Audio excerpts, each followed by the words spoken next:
Jangan lupa untuk subscribe dan nyalakan lonceng notifikasinya.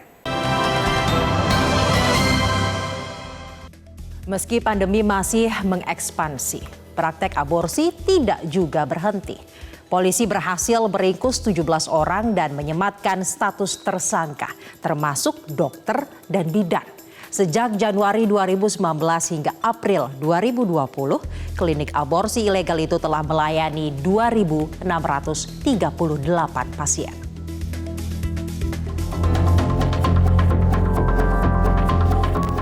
Bahkan di tengah pandemi, praktek aborsi tak juga berhenti.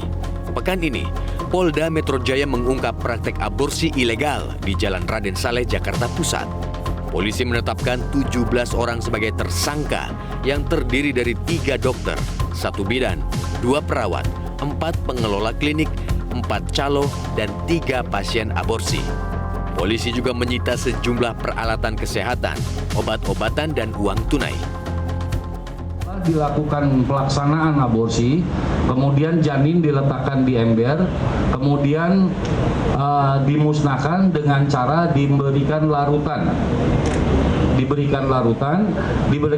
kemudian menjadi larut dia, kemudian dilakukan pembuangan melalui kloset. Itu adalah proses sehingga sampai dengan saat ini kita belum menemukan adanya makam terhadap janin tersebut.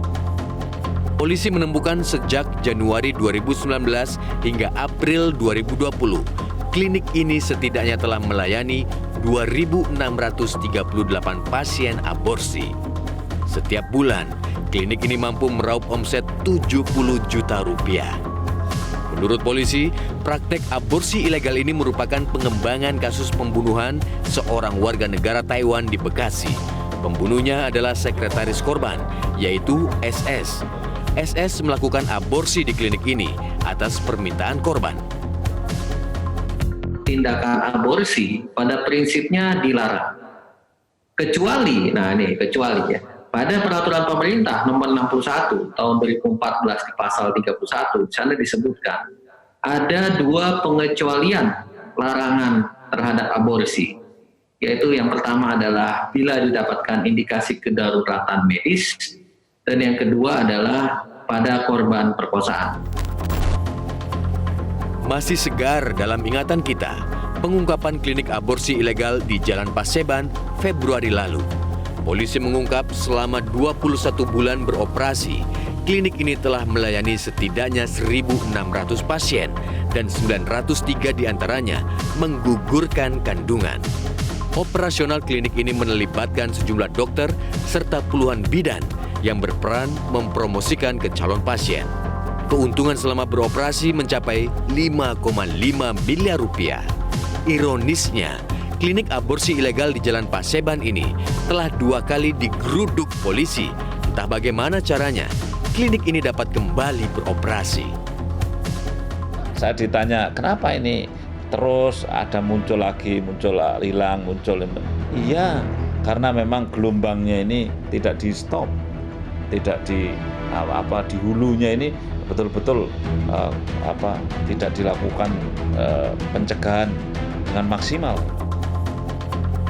Realitanya, keberadaan klinik aborsi di kawasan Jakarta Pusat bukan hal baru dan telah menjadi rahasia umum.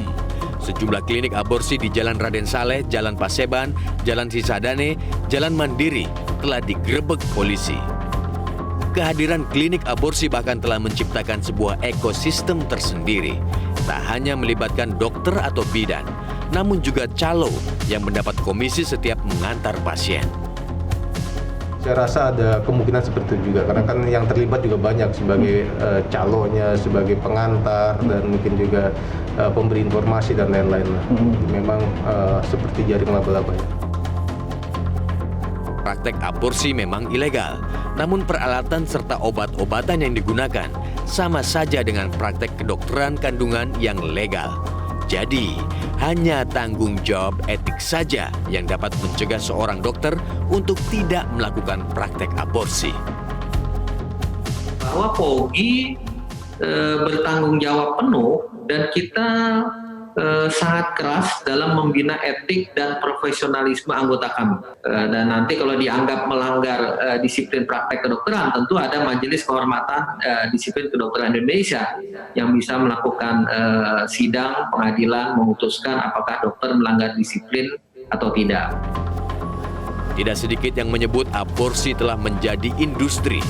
Tingginya permintaan membuka peluang bisnis yang cukup menggiurkan.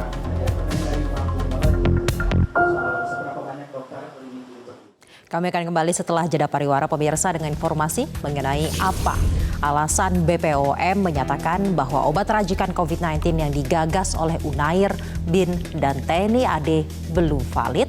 Informasi selengkapnya hanya di Metro This Week.